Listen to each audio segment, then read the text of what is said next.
Les nobles caractères sont une chose très importante. Parmi les gens, les musulmans, certains pensent que par la multiplicité des prières, du jeûne et des adorations individuelles, ils se rapprochent de Dieu, exalté soit-il, alors qu'ils manifestent du mécontentement, de la dureté et un mauvais comportement avec les gens. Je dis bien avec les gens, non avec les musulmans. Le mauvais comportement t'éloigne de Dieu, exalté soit-il. Il adopta le bon comportement comme un mode de vie, une base relationnelle et une boussole pour cheminer vers Dieu. Il l'incarna avant d'écrire à son sujet. Il l'inculqua avant de le recommander. Il en fit la base de sa voix. Le message prophétique sur lequel il s'est appuyé est venu pour parfaire les nobles caractères. Abdessalem Yassine. C'est ce cœur chaleureux qui a su englober tout le monde par sa miséricorde, sa douceur et sa clémence. C'est cette parole douce qui rassemble et unit la communauté de toutes ses composantes. C'est cette volonté de diffuser le beau et les liens d'amour entre tous les gens. C'est cette trace gravée dans le cœur de ceux qui l'aiment. C'est la grande considération dans les yeux de ses admirateurs. C'est le respect qui caractérisait sa relation avec ses opposants.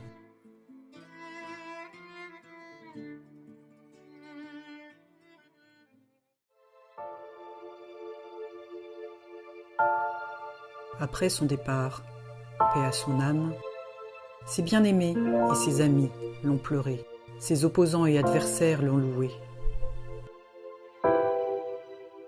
En sa présence, il accordait à chaque personne une attention particulière et la comblait d'émotions et de sentiments.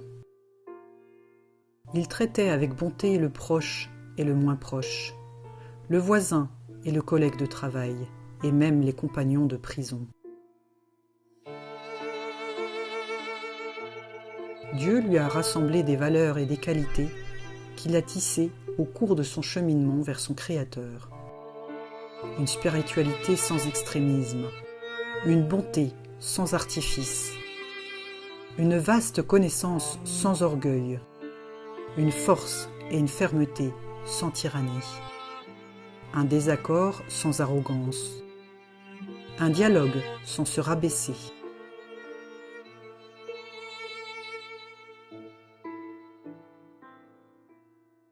Un jour, alors qu'il échangeait avec ses compagnons, un jeune homme entra dans son assemblée. Le jeune homme commença à qualifier l'imam de mécréant et lui parla avec rudesse. L'imam l'écouta attentivement avant de lui répondre devant l'assemblée en disant « Je témoigne qu'il n'y a de Dieu que Dieu et que Mohammed est son messager. » Ce fut une grande leçon que l'imam inculqua à ses compagnons et à ses disciples. Une leçon qu'il déclama dans son recueil. Shadarat, morceau choisi. Je souffre de 2 isolements parmi les créatures. Je serai donc doublement récompensé pour ce que je subis. L'isolement de celui qui, car présent à Dieu, est traité d'innovateur, et l'isolement d'un musulman parmi les loups. Bonheur puis bonheur sans limite, car la récompense récoltée par les patients est sans limite. Nous patientons pour ce que nous subissons et nous transmettons l'appel de notre Seigneur. Nous transmettons aux gens et nous leur souhaitons du bien. Nous ne devons pas être des messagers du désespoir et du mal. Cette pauvre communauté est éprouvée. Il faut savoir ce qu'est une épreuve de Dieu. Dieu veut le bien pour la communauté. On se moqua de lui. Il fut critiqué, attaqué, traité de mécréant et d'innovateur. Mais il ne tourna personne en dérision, ne s'attaqua à personne, bien au contraire. Il ne cessa d'invoquer Dieu, d'accorder le bien et la guidance à tous. Comment aurait-il fait autrement? Lui qui répandait l'amour et abhorrait la haine et la rejetait même dans ses écrits. Il s'interrogeait. Que vas-tu récolter si tu plantes à nouveau la haine, dans une terre dont le terreau, l'eau et l'air sont la haine. D'où apporteras-tu la fraternité, la douceur et l'amour, pour les cultiver sur la terre de l'espoir? Avec la même bienséance, il s'adressa à ses opposants d'horizons intellectuels divers, en exprimant son point de vue, reconnaissant à chacun son mérite. On l'affirma qu'un homme, s'appelant Saïd, heureux, ne ménageait aucun effort pour l'insulter et l'accuser à tort. Il dit « Il a un beau prénom, et chacun a une part du nom qu'il porte. Puisse-t-il être parmi les heureux de la vie ici-bas et de la vie dernière. » Il apprit qu'un autre homme le traitait de mécréant ou d'innovateur et dit « Ne changez pas la place de cet homme dans mon cœur. » J'ai appris qu'il pleurait beaucoup dans ses prières, et c'est une caractéristique des gens pieux qui réussissent. Sa chère épouse, Khadija el-Maliki, paix à son âme, dit au sujet de l'imam, époux. L'imam Abdesalam était doux, miséricordieux, aimant et facile à vivre. Il était un père exemplaire qui s'amusait avec ses enfants et petits-enfants. Il leur racontait les histoires des prophètes. Il leur faisait aimer la prière et l'apprentissage du Coran, sans aucune pression ni contrainte. Il donnait à chacun un beau surnom qui le rendait heureux. Dans le jardin familial, il accordait du temps à chacun de ses enfants et petits-enfants. Il sortait avec lui, jouait et s'amusait. Il laissait les plus petits embellir sa barbe avec les fleurs du jardin.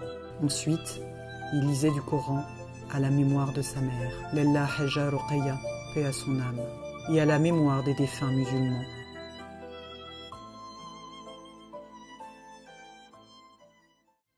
Nous devons faire attention à notre comportement et nous devons l'embellir.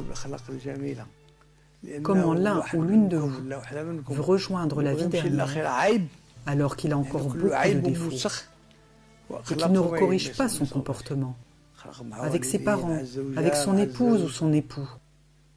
On doit se conseiller mutuellement à ce sujet. On doit prendre le Coran, en faire un guide et cheminer avec le Coran, que chacun et chacune de vous considère qu'il porte un message. Il porte un message.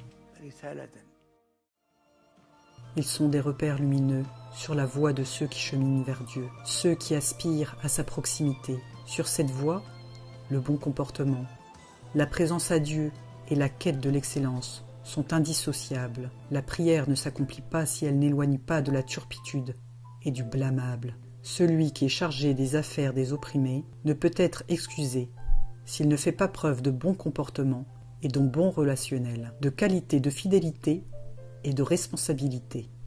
Tout ceci est la base pour renouveler la relation des gens avec la révélation, la prophétie et avec le sens de la justice et du bel agir.